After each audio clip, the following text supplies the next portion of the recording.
Today, I want to talk to you a little bit about your sales meetings.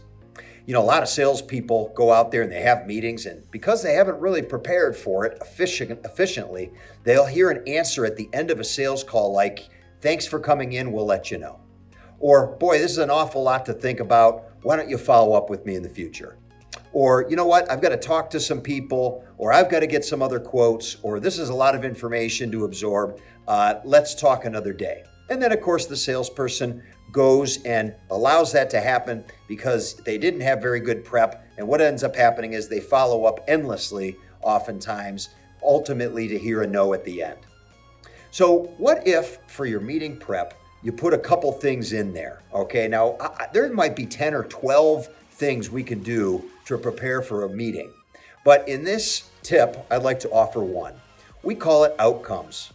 Okay, if you don't have an agreement with the person you're meeting with about what you want the outcome to be, if you're not aiming at the same objective, oftentimes you're going to hear what we just went through, okay? But instead, what if you were to say to somebody something like, "Hey, it's my understanding, it's our first meeting together.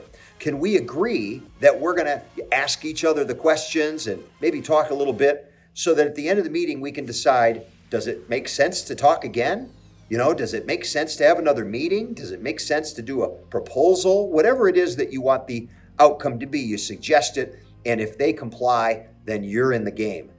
Why not suggest the outcomes that we want to have in these meetings, get buy-in from the other person, and then both shoot for that at the end?